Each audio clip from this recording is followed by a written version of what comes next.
on, everyone? Welcome to another episode of the J&J Power Hour. It's just us this week. We had a great time with Astrid last week talking all things music. It was fun to talk music. We had a little bit of a... Well, we sat around after we recorded last week and we're like, hey, let's talk music. We made you listen to Paramore. And then we all shared each other's music playlists on Yeah, I'm on still our making. group chat thing. I'm still in the process of making my Spotify mixtape for you guys. So I'm going heavy on Mixtape. that. But yeah, Mixtape. that's how Hell I attacked yeah. it. That's what I attacked. Hell Yeah, that's how yeah. I attacked. Remind me of my youth. You know? I used to make like I used to on iTunes. I used to get all my music off LimeWire. Affect my computer with course. all the viruses and all of that. But I used to make like mixed CDs for like my mum and stuff because my mum. Yep. When cars used to have CD players, guys, and not like an aux cable or a Bluetooth functionality for your iPhone. But I used to make mixed CDs for my mum, and I used to make them like compilation CDs, and I used to give them all cool titles and shit. Yeah. It was like dog shit quality, like it sounded like it was recorded off a fucking potato, but it was fun. Man, it was fun putting together those. Yeah, it was. It was time consuming. You were listening to some of your favorite songs that you wanted other people to hear. And you were just like, you were making, there was purpose behind it. You were taking time and effort to make something for someone like, mixtapes. I thought, whether it was burnt CDs or actual tapes or whatever, like there's a lot of heart behind that because showing people new music, like music's important to people. So like I think that's a very, like kind of like, you did it for your mom, so I'm not gonna say like romantic, but it's very. Oh no, but I know what you mean. I used to touching, romantic, like you do it for people at school and stuff. I made you a mixed CD. Yeah, exactly. Back when I used to try to date girls. Oh god, that was a nightmare. I was trying to, and it didn't work. So it didn't work for me. It was a nightmare for me too, Josh. I at time of recording, I put out this TikTok this morning about finding a woman attractive. I was like, what's going on here? I was like, what's going on here? I was like, that woman is beautiful. I was like, holy crap. There's just some women that take me back, and I was like, whoa, you're just like, I get it. I understand it. I'm like, I see this. It's a different kind of it. Yes, guys, I know, isn't it crazy? Sometimes I still find women way more attractive. Have you seen men? They're pretty fucking gross sometimes. So like, look and I will say I am a heterosexual male. And I have seen plenty of males where I'm like, that's a handsome motherfucker. Yeah. Right there. That is a handsome man. Whatever. Yeah, who gives a fuck? I find plenty of women. I'm just like, damn. And it's great now because I don't have any sexual intentions. Most women are like, want to see my boobs? I'm like, absolutely I do. I love boobs. Boobs are great. Boobs are wonderful. Boobs are wonderful. Fun. Definitely a boobs over a butt kind of guy. And I obviously like butts. I am as well. So. Anyway, enough about my deep diving into being a straight man. Let's talk what we're going to talk. We're talking wrestling today. Usually every second episode we talk about some wrestling, but it isn't like normal wrestling stuff today. We're going to have a bit of a laugh today because we're talking gimmicks so bad in wrestling that they're honestly just wonderful. Just the worst of the worst that make you just either laugh or they're notoriously horrible, but you love them. I listen, I've said this many times. I think I've said it on this podcast. I've said it on many different other things on my Twitch streams and stuff like that. I like wrestling in two ways. When it's off the wall amazing, when it's just so great segment wise or wrestling wise, where you're like, holy crap, this is great. Or when it's so god awful that it makes me just smile and laugh. Like there's no in between. When wrestling's just good, it's whatever. I see that every day. I'm just like, cool. That's why I don't really react to much like TV wrestling anymore, of being like, that was an amazing match. Unless it's like literally amazing, I'm like, yeah. I see it every time. I'm so accustomed to it. But when wrestling's really awful or cheesy or just downright awful, I'm just like, sign me up for this. And there's been a lot of gimmicks or just things in wrestling that are just so awful. We're not talking about the bad stuff that is bad just to be like, it doesn't even make you smile, like that. This is just bad. There's plenty of that. But like the so bad stuff that it makes you go, okay, this is bad. Like I like this. So we're talking gimmicks today specifically, not segments, not matches, nothing like that. We're talking gimmicks that are so bad that they're good. And I know, well, we were talking a little bit in the pre-chat. You're like, some are arguable that, like, yeah, they're iconic and all of this sort of stuff, but they're at the core of it, they're a pretty awful gimmick. So I know we were talking about one just before, so let's leave that to a little bit later because I know a lot of people will be like, what the fuck? You're starting with that. Like, what are you talking about? Yeah, what the hell? But let's talk ones that just make you just downright laugh. The ones that are just like, I like this because it's so bad. I know the first one that came to my brain is WCW's Glacier. Oh, Glacier is, I mean, come on now. I know that it's awful.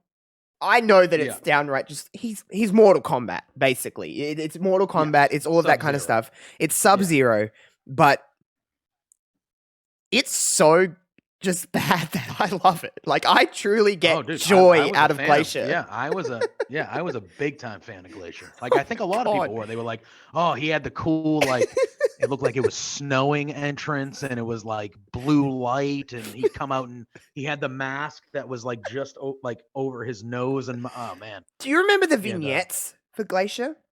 And they were so, they were so bad now, but I would suggest anybody listening and you JPJ find the vignettes for Glacier, and it is so awful. It is so awful. The way Glacier delivers the lines, just magnificent. Like a robot. Oh, it's so bad. I wouldn't even call it robotic. It's like somehow more robotic than a robot. It's just so. Like how that made it to Nitro. Especially look at Nitro's scene in that time. He come in just after the NWO. So like Nitro's hot, Nitro's cool, Nitro's got all these badass fuckers running around, being like, we're the New World Order, we're gonna spray paint you, and the coolest shit ever. Like there's nothing cooler than the NWO in 1996. And then you have Glacier. Yeah. Is he just was super popular though? He was super popular. Yeah, he was. He's in the Nightmare family with Cody right now. I think he's part of the Nightmare. Like he's part of that thing. Of course he fucking is. Yeah, like why wouldn't he? Of course he fucking is. I think he is. I think he is. I'm pretty sure when Cody fought for the NWA title, Glacier was in the walk down party. Oh, he fucking was. He was. He definitely absolutely sure was. He was. Oh my god. Glacier was Glacier. But like, Lord. Is he a victim of just coming in at the wrong time? Like if that was like 2 years, 3 years earlier, would that have worked? Would that be a world championship gimmick in wrestling at that time? Think about wrestling in the early 90s. If that was early to mid 90s instead of mid to late 90s, I think without question. And Mortal Kombat was a lot hotter. I believe the movie came out in like the early 90s, didn't it? Yeah, I think those games came out like 91, 92-ish around there. And it was hot. 94, like around there. That was the most popular video game to like ever come out at that time. Like it was just Are you a Mortal Kombat guy? Yeah. Me too. Well, here's the thing. Fighting game in general, not really. Not a super high fighting game. Really? Guy. Well, I don't know why you give off that aura that you would like Mortal Kombat and Tekken and stuff like that. I mean, I played them. I was decent at them. I played them. Mortal Kombat was easy. I was a big fan of Killer Instinct, if you've ever played Killer Instinct. It was like a second-rate Mortal Kombat, but I think I've heard of it. Characters in that one. It was good. Who's your guy? I know we're talking Mortal Kombat now, and listen, we haven't talked video games yet too, so we're exercising this as well. Maybe we should at some point, but who's your go-to Mortal Kombat character? If you were to put on Mortal Kombat right now, and you had like a plethora of like all the characters that have ever been in Mortal Kombat, like from all of them, yeah, just like pick one that you'd go, that would be the person I'd play as. Probably Scorpion. Oh, see, I'd go Katana. Katana. I knew her combos, and I don't mind Sonya Blade. Sonya Blade was pretty good as well. Sonya Blade was good. I was also a fan just because I could do all the special moves of Johnny Cage. I was good with Johnny Cage. What a guy! I love the uppercut. Boom! Yeah, that was the. I could never do fatalities as a kid, especially. I was like, I can't. I don't know what does this mean? I'd have to pause the game and then look at the fatality and be like, and then you do it and they just go tonk. You'd be like, oh fuck! Yeah. And you're like, oh, I just push this guy over to end that one. But I was finish him. Yeah, I was a fan of Johnny Cage. Obviously, like Sub-Zero was cool. Like, I like Sub-Zero, but he was like over the top most popular guy, but I always like Scorpion better. And then when they got into the later game, like the second, third, whatever, I was a big fan of Reptile. Oh yeah. I liked Kano as well. And stuff. Kano was good. Baraka with the blades was good too. Oh yeah. I also like Kung Lao, where you could throw the hats. Oh yeah, hats. Yeah. Oh man, Mortal Kombat was the shit, man. Dude, now here's my thing. The movie that they released the newish Mortal Kombat on HBO last. Did you watch that? It was good. I thought I liked it. The original Mortal Kombat movie is a bit corny, but yes. like this, this one was, I thought, pretty good. I didn't really have huge expectations of it, but when I watched it, I was like, this is pretty good, and it was like a good amount of like history in it, but like still kind of making it modern. It was cool. The Tekken movie, on the other hand, never saw it. I was never a big Tekken guy. Oh, I love Tekken over Mortal Kombat any day for me. I played people that feel the same. I played Tekken as a kid, like Tekken 2 or 3 on the PlayStation 1 with my dad and my brother, and we'd sit there and we all have our one character that would be in Tekken. Like my dad was Michelle, my brother was I'm gonna forget his fucking name. The one that goes, "Wah!" Not Martial Law, the other one. Liu Kang? No, is that? No, Liu Kang's Mortal Kombat. I always forget his name. He was someone. He did this big kick thing. Anyway, and I was Nina Williams. And I just played Tekken for, like, we would sit in this, those old fucking box TVs, would all crouch around and just sit and play this game for hours, and would swap out because obviously it was only 2 players, so you would loser gives the control to this person. Or something, and my dad used to kick my fucking ass, and I used to get so. And I was like a kid. I was like 6 years old, and my dad used to always beat the shit out of me. So even to this day, I can play the new Tekkens, and I'm like, I'm Nina, and I know all of her combo. Because the good thing about fighting games is that all of their combos, for the most part, stay pretty similar. They stay the same. So you can go to game and be like, I can do this. But like, even when I go to like games arcades and I find the Tekken machine and I'm like, Nina, I'm being Nina. And then people would come in and, you put your money in and stuff like that, and you'd play Tekken for hours. I miss arcades. There's not many of them, at least over here anymore. There's heaps in Adelaide. Arcades were so Adelaide's dope. full of them. I wish there were more, man. I wish there were more around here. I feel like you can find one that you got to probably drive through and have a day there. But like when I was younger, man, there were arcades everywhere. We have them in shopping centers, like in shopping malls. Yeah, we did too. Yeah, we did too. Yeah, and we had 2 huge ones like in malls that were like less than 20 minutes from where I live. And it was when I was a kid, my mom had to go shop. All right, here's $10. Stay in the arcade. Last for hours. I'll be back in a half hour. And I'm like, oh, I'll be here for hours. So many things have changed in that sentence. Like you wouldn't leave your child unattended in a games arcade anymore. And like $10, they'll last you like 5 minutes now. 5 minutes and you'd be done. Yeah. Any of those games, they probably have $2 to play now and all stuff like, it's all. I used to always go to games arcades and play like, the big claw machines, and you try and get like. Oh yeah. I could never like, they're rigged. They're obviously fucking. I'm not good at them. I always win the claw games. I try to get these. I try to get. There's pops in them now. In the ones in Adelaide, there's always like pop like things, and I'm always like, I gotta get this, and it gets the thing, and then just goes beep, and I'm like, fuck's sake. Or you get like ones with heaps like chocolate bars and stuff in it, and you're like, oh yeah, one of these fucking things. The trick is, most people when they do a claw game, they go in there and they see what's in there, and they go, okay, I want that. So they try to get something. And it usually never works. When it comes to the claw games, you have to look what's in there of what you can actually get. True. You know what I mean? You kind of have to be like, look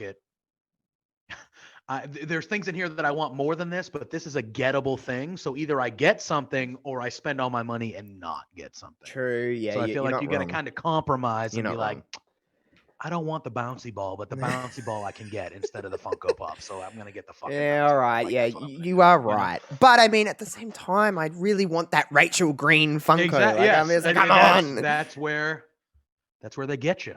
That's where they get you. But that's what I play when I do that kind of stuff. And I do a lot of like, I do the ones where like, because obviously, you know, the ticket system, you get tickets and you take it to the end and you get like your fucking stupid fucking shit that you do. And there's like things you want is like, like you're like, oh, all the cool stuff is how many tickets? And you're like 84,000. Well, I have 56 tickets. Yeah, so and you're like, I'll take oh a fucking shit.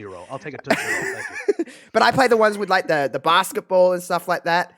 I love all that kind of stuff. Yeah, I like love air hockey. Yeah, I don't get tickets for air hockey, but I love air hockey all day, all day. Oh my god, I love game. I could spend. That's like a perfect day out to me. Bowling and then go like to a games arcade. Like that's just like you are speaking my language. That's like I used to be in bowling leagues. That's how much of a dork I was. Bowling leagues. Not great at bowling, but I like the I like the vibe more than the actual bowling. You know when you walk in, it's dark. There's lots of lights. There's music and there's lasers, and you're like, holy fuck! Like that's what I like about bowling. By the way, how did we get here? We started talking about Glacier and we turned it into Mortal Kombat. The power of Glacier. That's what it is. Glacier, though. That's a good one. It is true. That's the beauty of this show, folks, is that we can start talking about WCW's infamous, I should say, Glacier, and end up talking about bowling. So it is what it is. But the Glacier always, that was like when I thought of this idea and sent to you, I'm like, I have to talk about Glacier because oh my god, I'm a bit of a WCW mark. I like WCW. So like that to me is like the most like ridiculous well, I won't say the most ridiculous WCW gimmick ever. That's very debatable because there's there's a lot. WCW the has Yeti. A lot. The Yeti. Here comes the Yeti. Not the Yeti, the Yeti. All right, that one. Oh man, unbelievable. Is that so bad that it's good, or is that just bad? No, that's just bad. It's iconic though. Oh, it is iconic. It's iconic. The Shockmaster. Oh, I mean, Shockmaster. Even taking away the entry of the Shockmaster, it's a Stormtrooper helmet with glitter on it. Yeah, it's a glittered out Stormtrooper helmet. Badass though. I mean, go off, yeah. I mean, I don't mind the look. The best part about that entry when he falls through is Ric Flair going, "Oh God." Yeah, and then you hear Psycho Sid's like, "Oh shit!" And you're like, "Well, this is everyone there's like, oh." Imagine being him, right, and falling through and just being like, you're just in your head like, "Oh, it's fucked. It's dead." And it's such a poor guy because like he had a good, he was in before, like he was Tugboat and he turned, it's just so brutal. It's so brutal that one thing ended up becoming such a thing that he was known for. Brutal. But all right, I'm trying to think. Shockmaster. Fucking Shockmaster. Oh, so bad, man. It's so still bad. Funny. It's still funny. I've seen that clip a lot, and it's still funny. Everyone's seen that clip. If you're not a wrestling fan, if you haven't seen that clip, I hate being like that, but you really should. Fucking Shockmaster. 100%. But yeah, I mean, I'm probably going to talk about WCW a lot more in this because there's another one that come to my brain. But I'm probably going to lean WWE. I think throw some at me.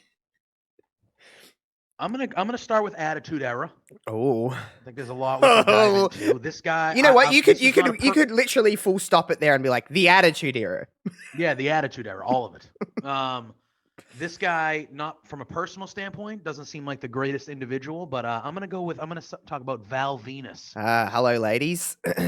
Yes, because he was super duper over, and he was a legitimate porn star. That was literally his gimmick. His gimmick was that his finishing move was called the money shot. And we're not going to get too sexual here, but everyone knows what that is. But I was 12. Bitch, I was like 5. I didn't know what that meant. I didn't know what that meant. I didn't have a clue. Nope. He come out in a towel to literal porn star music doing this. Like, and the Titantron at one point just had a drill. It just was over and over, just a drill going in a slot. That was fucking Attitude Era, man. That was part of the Titantron entrance. And he would talk in like this, like really husky, like low. Hello, ladies. Oh, that was pretty good. That was pretty good. Thank you. I mean, I don't know how many people want to be Val Venus with how great he's just a great top human being now. Just a wonderful, wonderful bloke. But oh man. Yeah, Val Venus. I mean, there's not really much else to say because he was a porn star. I don't really know. I mean, again. And his tights were very suggestive, Yep. I guess you could say, Oh, of they were. highlighting Oh, areas they of were. his body. Oh, they were. The ladies loved him though. I mean, they did. They I did. They ate it up. They ate it up. that's choice words there, my friend. Yeah. It's yeah, Val Venus. I mean, the Attitude Era was for all the good that it brought. There's a lot I of mean, there was another person who was a pimp.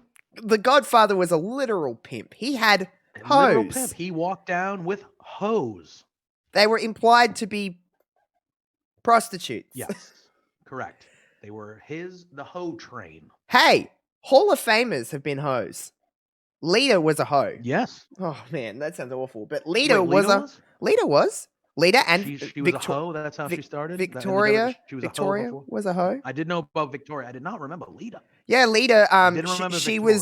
She was only maybe once or twice, but she said in things she was like, I was one of Godfather's hoes. In between the time she was Miss Congeniality in ECW and coming across to WWF at the time. But yeah, Victoria, who should be in the Hall of Fame. She's 100%. She's in there. Here's a gimmick from the ladies. Jillian Hall, the singer. You know you want me. Remember Sliced Bread? I mean, beautiful voice. I don't. So I think she was around during the time where I wasn't keeping up with it as much. Yeah, as it would have I been. It did would have before been. and do now. Yeah. So I don't. I know she popped into the Women's Rumble last year, right? Jilly and Billy, hello. R.I.P. Yes. Billy Kay. Yes. Yes. Long live Billy Kay. Yes, they had a little thing going on there. It was great. It was wonderful. Jillian Hall used to come out and sing. She had a Christmas album that was released on iTunes in 2008 or 7. She used to have Sing-Os with Lillian Garcia on Raw. She used to sing lots of Britney Spears, Lady Gaga, whatever was hip at the time. Jillian Hall, just her gimmick was literally she was a bad singer. Fair. All right. Well, all right. I mean, there's not really much more to add. She was just a bad singer. Yeah. But so bad that it may have been good. Gimmick? That was the whole gimmick. There was nothing. She was originally come in as a part of with JBL, and she had this big. Well, this is another bad gimmick. She had this big thing on her face that was it was meant to be like some form of mole, it was just this big thing on the side of her face, and Boogeyman, who was another bad gimmick, ate it off. He ate that off her face, and then she became a bad singer. Yeah. Well, we may as well while we're here. The fucking Boogeyman. The fucking Boogeyman. What the fuck? Boogie, boogie, boogie. The fucking Boogeyman.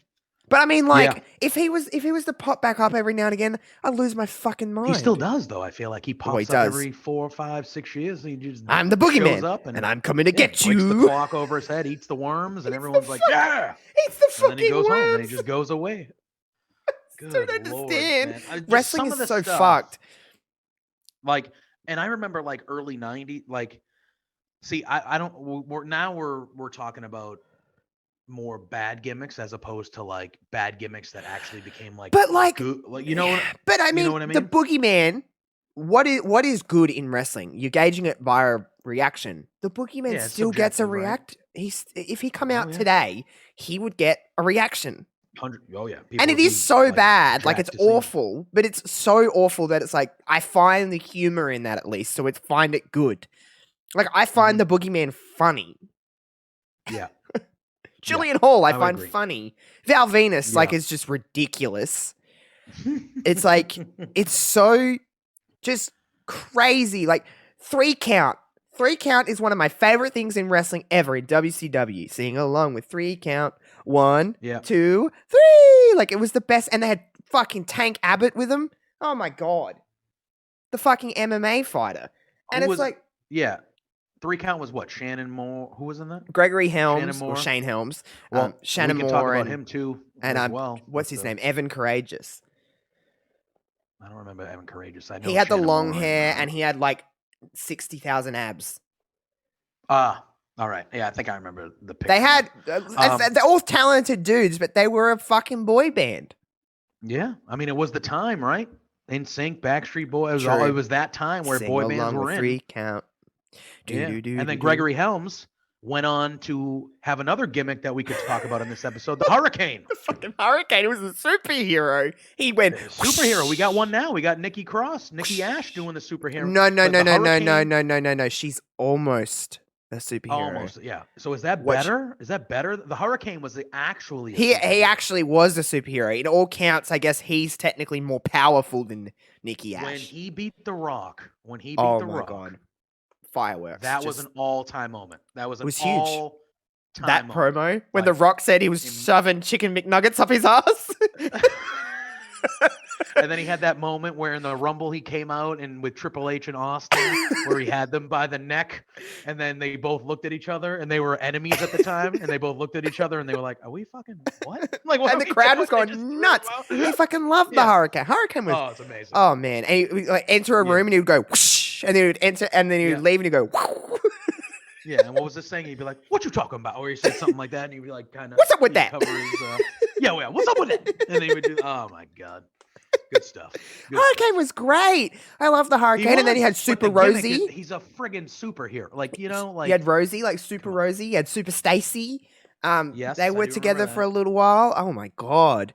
Another time from that time period, Simon Dean and the Simon System. Do you remember the Simon System? Simon Dean selling your protein shakes. Oh man, he was from ECW, BWO. Simon Dean. And he would have that awful music, and he would come out. I mean, it was so stupid, but it was so amazing. Do you remember when Shane Douglas, when he left ECW in the mid '90s? It might have been actually before he went to ECW, but in the mid '90s, Shane Douglas was in WWF or WWE. And he played Dean Douglas. That was his name, Dean Douglas. And he was like... I remember Shane Douglas in ECW. I remember him in WCW. But WCW, yeah. So this had to be before ECW. So I think it was before he went to ECW. And like became... became like, the Shane franchise. Douglas, yeah. Shane Douglas, you know? He played a character named Dean Douglas. He wore a ridiculous, like, not cape, but it was like it was an outfit that like snapped off like a cape, but there was a front to it. And he was I don't even know what the character was. It was basically like just a person that was like smarter than you. Like he would have a chalkboard and things like that. And it was a very, very, very bizarre gimmick. It didn't work clearly. And then he went to ECW and became what he became. But I do remember now that you were talking about Simon Dean. That name kind of popped into my head in ECW and just how they were all, they all became. Simon Dean was after ECW, so that was different because he was Supernova and in the BWO. He's still, BWO is another. I mean, BWO in general is. I mean, BWO is clearly mocking. Well, it's a parody. Instead of the New World Over. Yeah, they had the Blue Meanie who wore belly shirts and had blue hair, and his gimmick was doing the Razor Ramon kind of point and the dance. Supernova was a superhero. Oh my! Stevie Richards was, Big Stevie Cool. Like he was like a mixture of Shawn Michaels and Diesel of some sorts. So, yeah. Oh my God! I mean, yeah. Do you remember a tag team called the Heartthrobs in like 2004, maybe 5? And there was like male strippers. I don't. No, doesn't shock me though. What about it was not. What they about were literally that. They were literally they would take off their clothes. And it was like heavily implied that they were together, but they were like the ladies. They were the ladies' men, but they were a bit, a bit. Do you know who were the people? What were their name? Like, what were the? Oh fuck me, I can't remember what their name. One Romeo. Actually, I think it was Romeo and Antonio, the Heartthrobs. Right. Oh my God, the Spirit Squad were amazing. They were male fucking cheerleaders. Yeah, Nikki. Spirit Squad. Yeah, Nikki Ziggler. He made it. He's had it. Kenny career out of that. Kenny, yeah. But Mikey. The Spirit Squad. You had them. There's a group of male cheerleaders. Terrible gimmick. Not in general. Like you could make that work, but that did not work. They feuded with DX. Well, actually, it did. Yeah, I was gonna say it probably did. Right? It kind of. It worked to a certain degree. But they were male cheerleaders. Like, what the fuck? Yeah, Wrestling is so gimmicky. Like, I mean, it's easy for us to talk about like the early 90s because everything was a gimmick because you could talk about Oh, fucking Kane and shit like that, like Isaac Newton and Newton, whatever his fucking name, the dentist. You could talk about Kane in general. Well, Kane and the Not- Undertaker. You mentioned the Undertaker in our pre-chat, I did, and man. it's like when you think about it, he's ridiculous. He's pretty fucking. He's a dead person, He's playing a dead person. and he shoots lightning Now- out of his hands. Yeah, and can rise from the dead. We are told to believe in a literal dead man. Correct. Like, for its Correct. literal term. That's why, and I knew we were going to be saving it until later. But like, when you presented this to me, you were like, hey, I want to talk about like, what is the best, worst gimmick Yeah. like of all time type thing. Like that was kind of the premise of it. Right. And I was thinking about all terrible gimmicks and I'm like, all right, well, what were some terrible gimmicks that like got over still? And then I was thinking about it and I'm like, The Undertaker is all timer. Like Mount Rushmore for a lot of people. Like he is the like WWE. Like arguably the greatest of all time. I mean, it's arguable, but it's definitely he's definitely in the consideration. Discussion. Yeah, without question. 30 years of just this character that we all loved and cared about and blah blah blah. But the character is he's playing a dead person. He's dead. And he had a manager who would keep him alive and control him with an urn. And then he became a fucking biker for a couple years. And then he went back to being dead. He shot lightning out of his hands. He can control the lighting. He raised from the coffin at Royal Rumble 94.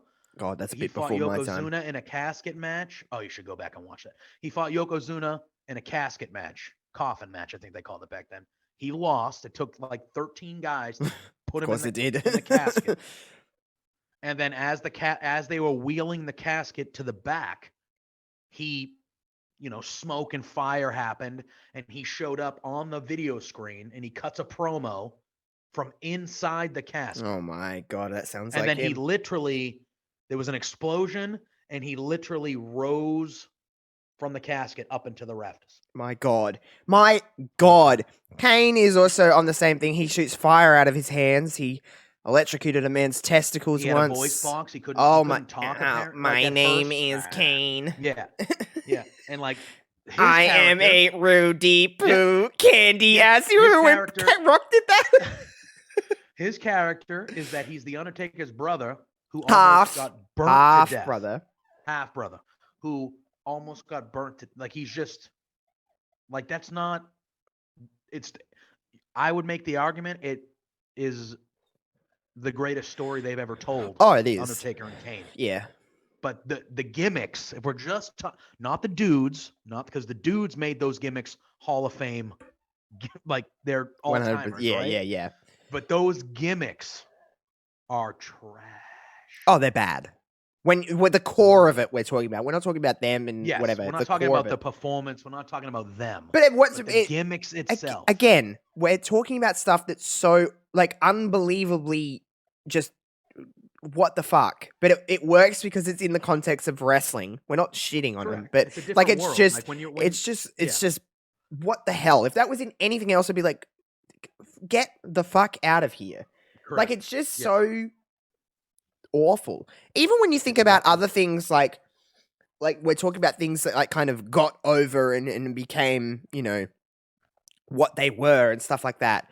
When you think about the actual core of Shawn Michaels, the Heartbreak Kid, and he rode that for as long as he did, you'd think when he was in his, 40s, he wouldn't be doing that anymore, but he still was. Yes, he was. And he was no longer a quote unquote sexy boy. Subjectively, no, he was not the heartthrob that he once was. For sure. No. So when you think about that kind of stuff, you're like, what the fuck? What are you doing? You're dancing around in your late 30s, early 40s to I'm just a sexy boy. Like when you think about that at its core, it's like you'd think you'd drop that at some point. But Shawn was like, nah, that's me. I'm gonna do my thing. No, he's like, no, this works for me. So yeah, I'm doing it. It works for me. I don't know, man. But those are like terrible gimmicks that were on all-time performers. You know what I mean? There's some just straight up like the ones we've Glacier and like there's some other, there's other ones we can talk about for sure. Like I feel like those three are like they're just like great performers that had Yes. gimmicks that were either A, at its core, really like unbelievable, or like just they aged. Yeah. Like Sean Correct. just got older, and like the gimmick was Yeah. weird. But like, of course, it wasn't the same thing. I'm just making a joke to make a joke here.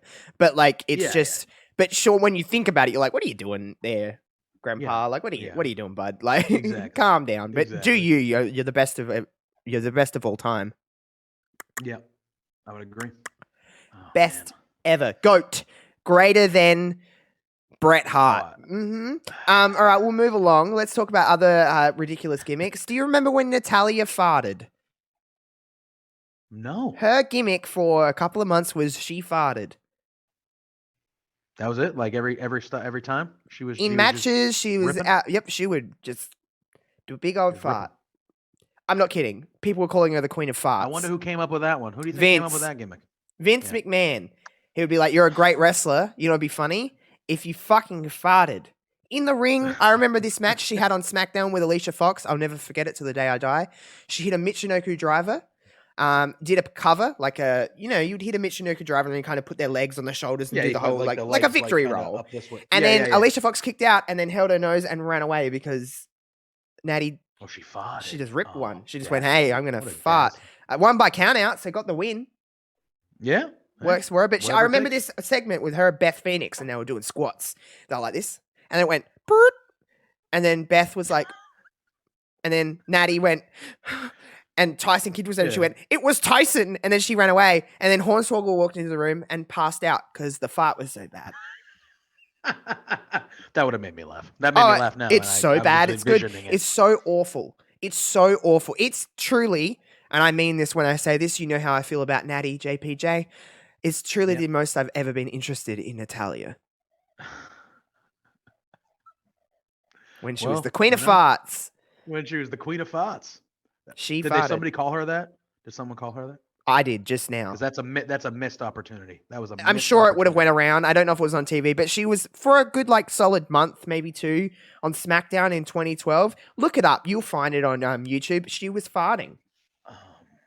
Okay, so I want to talk about a character nowadays. Okay, I want to talk about Eugene. Oh man, Eugene got over. That guy got over, man. Yeah, he was over super popular. Yeah, definitely. But the character is a handicapped person, a mentally handicapped person. Okay. Okay. Before I talk about let's not even. We'll just state the obvious. That should have never fucking happened. Doesn't matter that it was 2003, by the way. Still not okay to do. But one thing that I'll always appreciate about what they did with Eugene was they never made him a heel. He was always a baby face. He was always a good guy. So that at least, not that makes it any better because there was some, and wasn't he Eric Bischoff's nephew? I think that's how it started. Yes. That's why he had a job. Nephew. That's why he had a job, right? Because Eric Bischoff was the general manager of Raw and he brought in his nephew. Yeah. What I do like about Eugene is that when you pissed Eugene off, he would go. He took you out. He would, yeah. And he would do all his favorite wrestlers' moves. He's doing like Hogan's leg drop and you do the rock bottom. And it's just some of the heel tactics they would use against Eugene. There was some verbiage in there and some things that, oh man. Yeah. But I hate saying it was entertaining because it was entertaining, but I don't know. It's just it's hard because obviously not okay. Like you said, it was 2003, so a different time. We're talking almost 20 years ago, but not okay. I feel like a lot of people, even though they might have been cheering and doing stuff back then, a lot of people still knew it wasn't okay back then either. But I do feel like he had really good moments too, like he had moments where he got over. He was a super duper fan favorite. The crowd never He was one of those over the top good guys that the crowd never turned on. And I Yep. think part of the reason why they never turned on him was because of like what the character was. But yeah, he's one that I wanted to talk about at least a little bit, because obviously the gimmick is not a good idea, but he clearly made it work. Like, he was dealing with top guys in the company. Yeah, he was working with a lot. He would get one of the loudest reactions on the show. Great theme music when he came out. The great theme music. Oh my God, great theme music. But I mean, at the core of it, it's just awful. Yeah. Yeah. Yeah. You should have never done it then. You can never do it now. I mean, never do it now. But when we're talking about terrible gimmicks, that is. Yeah. Like, that just it is. That just purely is. Man, Eugene. I'll always be a fan of Eugene's. I was a huge fan of Eugene. Yeah. Him and Regal when they were tag champs. Oh, yep. my God, yes, please. Sign me up. Him and great. Regal were great. Yep. Oh my God, fucking Eugene. I don't even know why that didn't come to my brain when I was iffy on, like, is that a little too on the nose? Is that a little too on the nose to talk about? But I was like, but it like, he fits into the discussion, I thought, at least. So True. Yeah, you're true. So I know this is a little bit of a shorter episode, guys, but I do have to wrap it up just for pure. It's me, not JPJ. I have to go and do some stuff soon, so we're gonna have to end it in a second. But I mean, we covered a fair few gimmicks. We were just kind of throwing them out there. But wrestling, again, we're taking the piss to take the piss. We're not shitting all over wrestling. These gimmicks are funny for the most part. They're like ridiculous, and that's what makes wrestling work. Is that there's a lot of just stuff that's so awful, but it's wrestling, so it's allowed to be, I think, to a certain degree. Oh, I agree. So like, it's fun. Yeah, if you're a wrestling fan and you're watching wrestling, like, you know that, the WWE calls their stuff the WWE universe, right? So when you're watching wrestling, it's a fake world. The world that they're in, there's realism to it. But it's their own world. It's the own world that Vince McMahon has created that these performers are living in. Mm-hmm. And when you see gimmicks like that, that's why you believe that that's why you supported a guy that was playing a dead person for 30 years. Because in that world, that's how it went. That's who it was, Yeah, literally. So, wrestling, man. Wrestling is a crazy thing. There's nothing like it. Nothing like it. Wrestling is truly nothing like it. Crazy thing. But yeah, a little bit of a shorter episode this week, guys, but we'll be back next week, probably talking some things that aren't wrestling. I don't know, though. We don't plan these things too far in ahead. We just kind of go with what our gut tells us to do. But we'll leave you on this note. Of course, I haven't done anything since this, so my ladies are back. The former Iconics are back. The Inspiration. They're Knockouts Tag Team Champions. They had a grand entrance with this brand new gear. They had a new finisher, and they're back in the world of professional wrestling. So I'm a very happy little person right now. And what else is happening in wrestling? We got the WWE 2020 pay-per-view schedule, and I can assure you that a lot of people are happy that it's like a lot of Saturday night pay-per-views. There's a lot of Saturdays, and Survivor Series is in my neck of the woods. Yeah, it is. Boston, which I'm kind of looking forward to as well. 26th or something like that of November next year. Something like that. November. I think it's the Saturday after Thanksgiving next year. They're doing all their big fours on Saturdays, and for the most part, most pay-per-views are on Saturdays. And they're doing lots of stadium shows. And WrestleMania's 2 nights again, which I love. I personally... Are you against that? Are you a one-night person? I'm a one-night wrestler. It's the only time of the year where I'm like, because it's WrestleMania. I want it to go for 7 hours. Like, I'm prepared for that. Like, it's WrestleMania. It's the one time where I'm okay with it. But I understand. Well, here's my thing. I would be perfectly okay if it was one night, if the one night was Saturday. You really if they're love doing Saturday, a 7-hour baby. show on a Sunday for me, when oh man, that's long. I got to get up early the next day for work. Yeah, I understand it. Give me that 7-hour show on a Saturday or on a Sunday. I'm good. Like, chilling. Like that. Yeah, no, I get it. I understand that. But WrestleMania's 2 nights. We've got Rumble, SummerSlam's in July, which is crazy. Yeah, they moved it up to July. There's two pay-per-views. Yeah. No, they moved the Rumble to February, right? No, the Rumble's the day one, and then Rumble's at the end of January. Yeah, and then there's nothing, but they said there's still going to be a February pay-per-view. They just haven't announced it yet. It said down the bottom on the WWE.com thing. But I wish they would go Rumble to Mania with nothing in between. Oh my God, it'd be awesome. It'd be amazing. And have that whole build towards WrestleMania. That'd be great. And then you have like Money in the Bank in a stadium. You have SummerSlam is in Nashville, I'm pretty sure they said, in a stadium in July. And then it looks like they're going to do that UK show in September, which looks to be like the go there, which I hope they do. More international shows from wrestling. I know COVID is a thing, but more international shows from wrestling all over the world, not just one spot. Let's go everywhere, like from all companies. It should be a thing. It makes... You do realize that how that will come across on television. So good, because every international crowd is so hot because they're like, we've been waiting for this all year. Like, we only get to watch one big wrestling show a year. So like, bring it to other places. I understand there's some places that are a little hard, but listen, the world is opening up slowly. The vaccine is moving slowly, especially for fucking me. I've tried to get that thing 3 fucking times and the hospital keeps canning on me. And I'm like, what are you doing? I just want to be vaccinated. That's all I want. Yeah. My aim was to be vaccinated before Christmas because you know how this vaccine rollout's been here. I still can't fucking get it. They're like, system error. I'm like, 3 times? So now I booked in somewhere else and let's just hope I can get it. Let's just hope I can get it. The fucking booster shot will be out before I even get my first vaccination.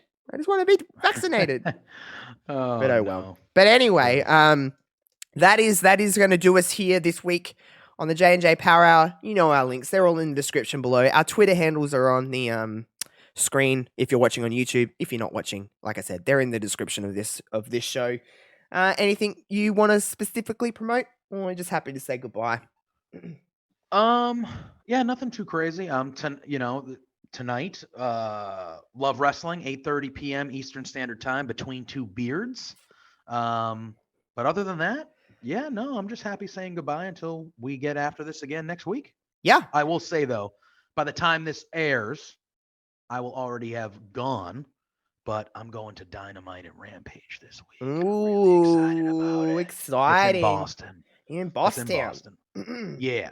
But other than that, no. Other than that, just... JPJ would already been and I'm gone. Really excited. Like, I haven't like this show because of COVID. This show was supposed to happen literally in like May of 2020 or something like that. And it's been postponed like 4 separate times. And we're finally getting it. Finally. And the lineup looks like it's going to be amazing. So I'm super excited. But anyway. You get good stuff. That's it. You get good stuff. Good stuff. We'll probably do a part of this show, to be completely honest, just to kind of give you... I haven't even said this to JPJ, but I mean, this just popped into my head. But with this show, we'll probably do like a nice little preview show for Full Gear in a few weeks, seeing as that's on... Great, yeah. So we did a prediction show last time, so we'll probably just bundle it up all together and do like a little Full Gear rundown and do kind of that, just to be the standard wrestling podcast for once, you know what I mean? Just do like what everyone else does for once to be the cool kids. But we'll look forward to that in a few weeks. We'll do it the week of Full Gear because, hey, AW pay-per-views are few and far between. So like it's nice to get to talk about them. So we'll probably do something special after Dynamite and maybe we'll do a live show. Who knows? We'll do something. That'd be cool. We'll do something. Figure it out. We'll figure that out and we'll do something. But yeah, expect that when Full Gear's. I mean, we say when Full Gear's coming, but that's like what 2-3 weeks away. Like it's. I think it's like 2. It's already November. 3 weeks. I think it's like right in the middle of November. So it's soon. It's coming. What the hell, dude? How we here? How are we in November? Nearly? I have no idea. Like I was talking to my mother earlier today, and she's like, Thanksgiving is like less than a month away, and I'm like, when's Thanksgiving? Wait, when is that? It's the last Thursday of November every year. So that's Thanksgiving over here in the States. Is that the 25th? Yes. That's my birthday! Well, you have a Thanksgiving birthday over here in America, my friend. That's my birthday! So, hey, it drops on a Thursday. This show drops on a Thursday. Another thing to look forward to in November. We'll have a Josh birthday bash. That'll be a birthday episode. So we'll have to have a birthday episode. That'll be a birthday bash. Yeah, we'll have a good time. So November's coming up. That'll be a birthday bash for you. It'll also be airing on Thanksgiving for me. Yeah, we'll do something That's for the my. I mean, it's not any special age, it's not any landmark age, but it's still a birthday. no, a birthday's a birthday. You got to 26. celebrate a birthday. 26, my friend. A birthday, no matter the year. It's one of the few days we got to celebrate a year. 26. That means I'm closer to 30 yeah, than right. 20. You're gonna. You might have to. 36. You might have to plan my funeral for me for my birthday. That might be. Come on now. I'm gonna be an old man. I'll get my walker walker out ready. I'm like, oh, what's the point of living anymore? I'm so old. Like, oh my God, I'm officially in my late 20s. Oh, you'll be fine. Jesus. Oh no. So yeah, that's some stuff to look forward to. 30's the new 20, man. 30's the new 20. You're gonna be fine. God, they said that. Never mind. I'm officially gonna be. All those 18-year-olds will be looking at me and be like, oh, 26. That's a bit old. That's what I did when I was 18 to people that were this age. Oh, this is depressing. I interviewed someone at my job last week, and they were born in 2005. Oh, now that's the end of this podcast. I almost vomited. Oh, I was like, on that note, I was like, oh my, what? No. I'm like, I was sick to my stomach. Oh, yuck. I was like, I was in college. I was 10. But that's still an entire decade later. Yeah. Like I'm young, but I was born in the 90s. I'm not like a fucking. Yeah. I have people that I work with that are like born in like 2002, and I'm like, oh dear God. What? Yeah. You were born when Avril Lavigne was first starting. Yeah. Yeah. Brutal. It's just like when some of the thing I'm like, how? What? 2005? How's that possible? I was literally 20. My little brother was born in 2009. So 2009. Yeah, well, my mum got remarried, so like she had like my half brother. He was born in 2009. He's turning 12 in December. I'm like, that is crazy. And like because he's like at an age now where he's not like just a kid, like he's actually starting to like. Yeah, he's like a preteen. Like he's nearly 12, so like it's a person, and it's like, oh. Well, you're not like a little kid anymore where you just like, here, have some toys to play with. Like, he's like into shit now, and it's like, oh my God, this is weird. Like, he doesn't, like, he comes to my house and like, he doesn't need babysitting, you know what I mean? He just does his own thing. Exactly. And it's like, his own thing, and you're like, all right. This is so odd. What the fuck? When did this happen? When did it happen? It's so odd. But anyway, we're going to wrap things up. We've got many things to look forward to in November. So until next Thursday on the J&J Power Hour, we are peacing out. See you later, everyone.